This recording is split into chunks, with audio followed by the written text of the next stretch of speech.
Europe 1, Village Média. Philippe Vandel.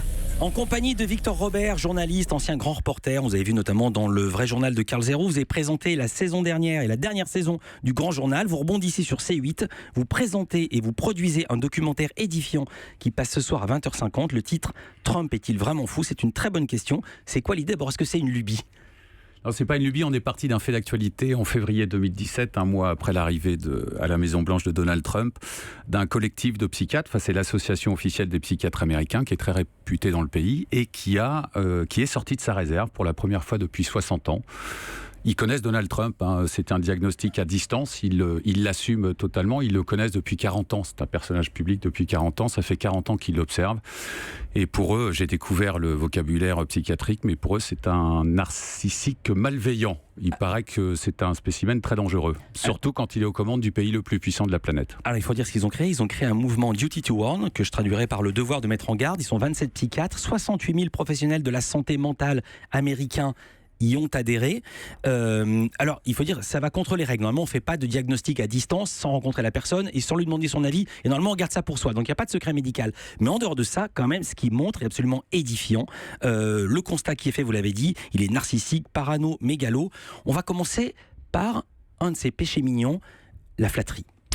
On sait également, et ça fait trembler tout Washington quand il voyage, qu'il est extrêmement vulnérable à la flatterie. Ça fait partie des symptômes de narcissisme malveillant. Et on voit que les leaders étrangers tentent de s'en servir. Caresser l'ego de Trump est devenu un sport planétaire. En Arabie Saoudite, le président américain est accueilli comme un roi. Poster géant sur les grandes avenues de Riyad, la capitale. Son visage est même projeté sur les murs d'un palais. Alors, ce qui est incroyable dans ce documentaire que j'ai vu, c'est qu'à la fois, on est consterné, pétrifié, et on rit tout le temps. Oui, alors il y a le problème de la folie de Donald Trump, il y a aussi le problème de la dérision. C'est-à-dire que moi, pour ce doc, je me suis mis une petite alerte sur mon portable, Trump. À chaque fois que Trump dit quelque chose, qu'on dit quelque chose sur Trump, ça sonne. Et en fait, une fois sur deux, je rigole. Les derniers jours, on a eu du mal à boucler le doc parce qu'il n'arrête pas les bourdes tous les jours. Donc, on ne savait plus quand s'arrêter. Les F-52... Voilà, qu'il vend, qui sont des avions qui n'existent pas, au norvégien, qui est un avion qui existe dans Call of Duty. Jeu vidéo. Il y a plus grave, Haïti, le pays de merde, où tout le monde a le sida, le continent africain, où il n'y a que des pays de merde, l'actrice porno là, qui est sortie ces dernières 24 heures, avec une défense toujours la même. Je ne sais pas si vous l'avez noté, vous avez vu le doc, je le sais, Philippe.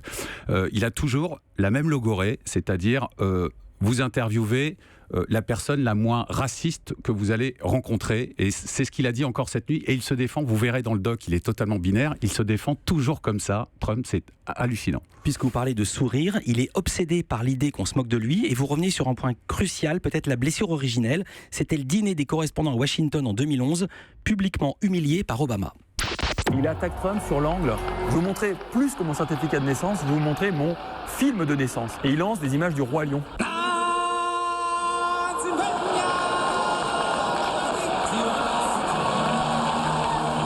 Trump est pris au piège et devient la risée de l'Amérique, sans doute la plus grande gifle qu'on ne lui ait jamais infligée. Et ce jour-là, la blessure narcissique est telle, l'humiliation nationale est telle, que va naître en lui l'idée non seulement de se présenter, de gagner, et ensuite de détricoter systématiquement, point à point, tout ce qu'a fait Barack Obama.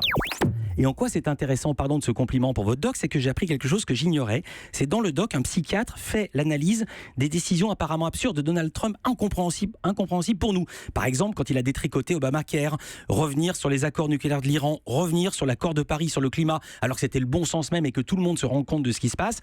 En fait, dit ce psy, son seul but est de, je cite, pisser sur Obama. Ouais, déconstruire tout ce qu'a fait Obama. Très simple, hein, j'ai eu la chance, grâce à une personne que vous connaissez aussi, Philippe Laurent Saïm, d'assister à ce dîner de correspondants qui est le plus médiatisé de l'année. Et c'est Trump, en fait, qui a fait courir la rumeur dans Washington qu'Obama était noir, donc forcément, il était né en Afrique.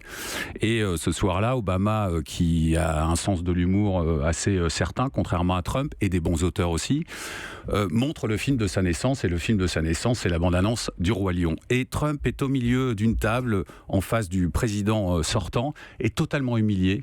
Tout Washington rit devant lui, devant les caméras du monde entier. Ce jour-là, il se dit « je vais me venger ». Je vais me présenter, je vais y aller. Et son obsession depuis, tout ce qu'a fait Trump, y compris, je crois, le terrain de basket qu'avait construit Trump à la Maison-Blanche, il l'a détruit. Un expert révèle le niveau d'ignorance de Donald Trump. On se dit que c'est pas très très grave d'être ignorant, puisqu'il suffit de travailler pour compenser ses lacunes. Sauf que Trump ne veut pas apprendre. Apparemment, c'est un président qui a besoin de recevoir des informations très courtes. Il faut que le briefing ait seulement quelques lignes, pas trop de noms, pour qu'il se rappelle de quoi on a parlé le matin. Et oui, et plus loin, il dit on doit lui montrer des images parce qu'il ne peut pas lire une note, il ne peut pas rester assis, il est atteint d'une forme de handicap de l'apprentissage et d'un trouble du langage. Alors, je veux dire quand même, la limite de la chose, c'est que on explique qu'il est idiot, qu'il est inculte, mais comment a-t-il réussi à se faire élire président s'il était aussi bête que ce que vous le dites ? Non, ça c'est une autre question. Pourquoi a-t-il été élu ? Ça fera l'objet d'un deuxième documentaire, j'espère, sur C8 également. Non, mais c'est vrai il ne veut pas apprendre parce qu'il pense, comme il est narcissique, qu'il n'a rien à apprendre des autres. Quand il vient en France pour le 14 juillet, défilé militaire, la Tour Eiffel, tout ça pour gonfler son ego, et les chefs d'État étrangers le savent, donc dès qu'il se déplace, maintenant on gonfle son ego. Il rentre à la Maison-Blanche et il dit à ses conseillers « Ah, vous savez que la France était le premier allié historique des États-Unis ».